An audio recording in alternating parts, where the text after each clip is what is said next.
In today's episode, take 2 paid days off to think about why you want to continue working here. You need me more than I need you.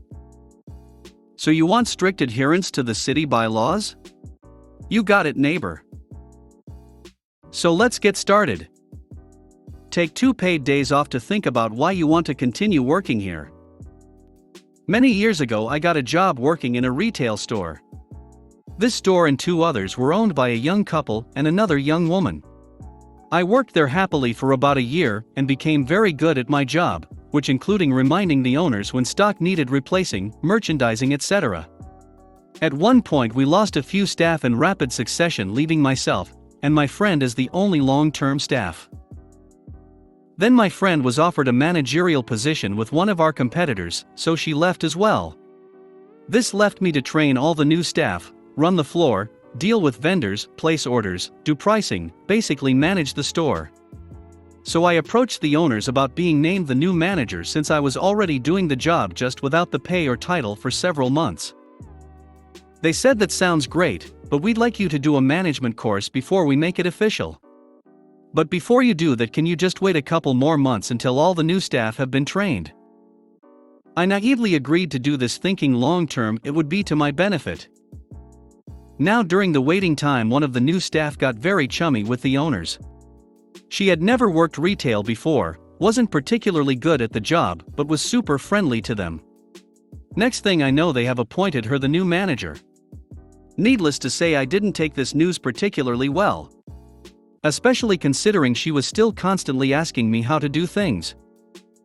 Let's just say my attitude towards work changed drastically. I no longer gave a shit. Stock was getting low? Not my job. Next week's roster hasn't been done? Not my job. I still performed all the tasks I was paid to do, and all my customers loved me, but I stopped doing any extra work. So then I get dragged into the owner's office for a meeting. We have noticed that your attitude has changed, you aren't going above and beyond blah blah. So we would like to give you the next 2 days off to think about why you want to continue to work here, and we would like it in writing. Before I had even walked out, I knew I was going to be resigning. I went home, talked to my husband, and he agreed I should just quit. So I took my 2 paid days off to spend time with my family and get a new job. When I went back into work, I was greeted with smiles, and they eagerly took the piece of paper I handed them. The look on their faces dropped to shock when they realized what they were reading was my resignation, and not an account of how much I loved working there and all the reasons I wanted to stay. I worked my 2 weeks' notice and happily left to greener pastures at my new job. Less than a year later, their store closed down, so I guess their choice of manager didn't go so well. You need me more than I need you.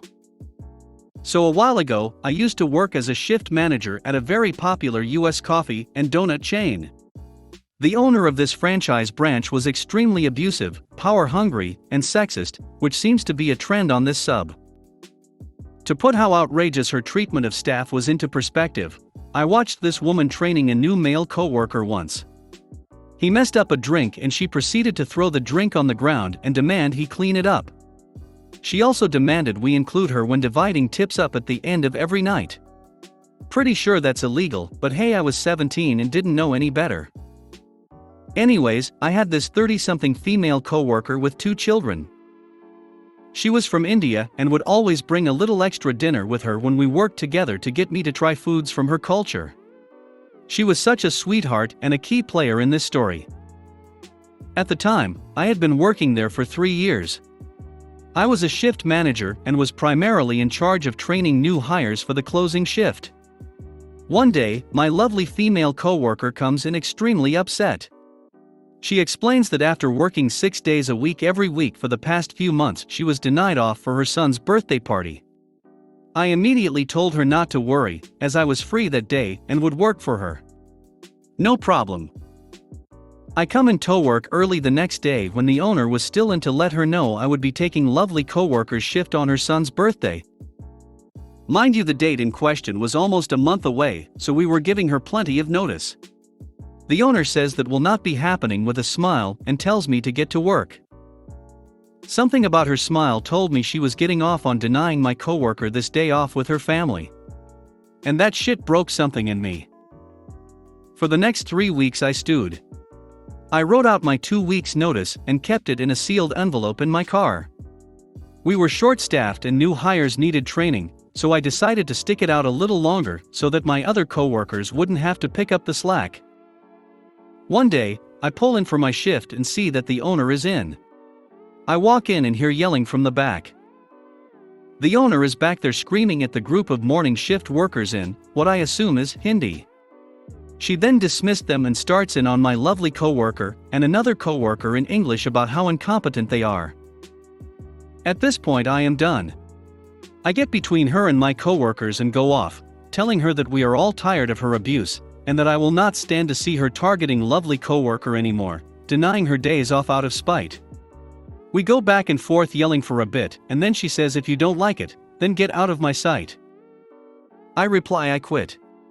You need me more than I need your shit anyway. She smugly replies I'll be needing you to hand in an official notice of that. You can come visit me tomorrow in my office. Little did she know, on this particular day I had my resignation letter in my apron. Nothing felt as good as ripping that letter out of my apron and slamming it down on the counter, wishing all of my coworkers the best, and telling the owner to have fun burning in hell. She took me off the schedule for my last 2 weeks, but I heard from lovely coworker that the owner was having to work 12-hour days to work out hiring new people and training everyone who was coming in. Not crazy compliance, but damn it felt good to stand up for myself. So you want strict adherence to the city bylaws? You got it, neighbor. This compliance is ongoing and will be for the foreseeable future. So I pulled out my gas-powered pressure washer this past weekend for the first time in 3 years. Figured it was well past time to do some property cleanup. Started at 11 a.m. on Saturday morning as I didn't want to start too early out of respect for my neighbors. Knocked off around 4 with a couple of breaks in between. Got the back and both sides of the house done. Lot of concrete patio. Figured I can finish the front driveway and retaining wall next day. Fired it up on Sunday at 11 a.m. and got to work for an hour, so broke for lunch, then back at it at 1. Maybe an hour or so later I'm interrupted by the city by law enforcement officer who is responding to a noise complaint. Apparently there is a bylaw that prohibits power equipment on Sundays. Okay, I had no idea. Just a warning, no ticket. The guy was actually very nice. I'm a bit annoyed at my neighbors called by law on me without at least coming to talk to me first, but okay.